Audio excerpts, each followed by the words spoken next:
presented by JK Entertainment.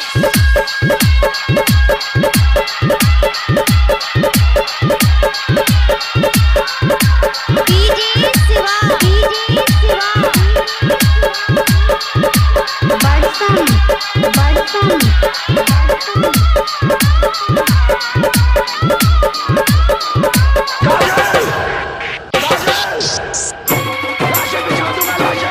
छाती पर लिखै छियो नाम, छाती पर लिखै छियो नाम जलल सिगरेट से। छाती पर लिखै छियो नाम जलल सिगरेट से। हथ काट के देब परमान, हथ काट के देब परमान के जान प्लेट से। छाती पर लिखै छियो नाम जलल सिगरेट से। छाती पर लिखै छियो नाम जलल सिगरेट से। बुझली गे DJ Sunny, DJ Sunny, तो फिर क्यों आई मेरी जिंदगी में? क्यों मुझे बदला? क्यों बनाया मुझे ऐसा? क्यों दिखाई मुझे वो खुशियाँ वो प्यार, ताकि आज तुम मुझसे कह सको कि वो सब झूठ था और सच ये है कि आज तुम किसी और की बनना चाहती हो। काजल, काजल। खाई के प्यार के क्रिया कहै छियो गे जान। भूल जैबो भगवान के पर भूलबो नहीं तोर नाम, पर भूलबो नहीं तोर नाम। खाई के प्यार के क्रिया कहै छियो गे जान। भूल जैबो भगवान के पर भूलबो नहीं तोर नाम।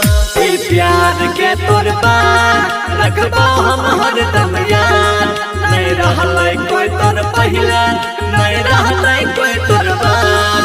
नहीं तोरिया हमार विश्वास तू दोसरा से पैठ के। छाती पर लिखै छियो नाम जलल सिगरेट से। छाती पर लिखै छियो नाम जलल सिगरेट से। DJ Siva, DJ Siva. हम किसी दूसरे की अमानत तुम सिर्फ मेरी हो और किसी की नहीं हो सकती। हम दोनों के बीच अगर कोई आया तो समझो वो मर गया। काजल, इन हाथों ने सिर्फ हथियार छोड़े हैं, जलाना नहीं भूले। हमरा सिवाय कोनो और से रोका नहीं करी है गे। आशिक के तोय प्यार में धोखा नहीं करी है गे, धोखा नहीं करी है गे। हमरा सिवाय कोनो और से रोका नहीं करी है गे। आशिक के अपन प्यार में धोखा नहीं करी है गे। नहीं भूली है कबो जान दुनिया के सारी के। नहीं करी है कवन बहाना मजबूरी लाचारी के। मर दई तो जे पिसन तो सब बिजली से सहित के।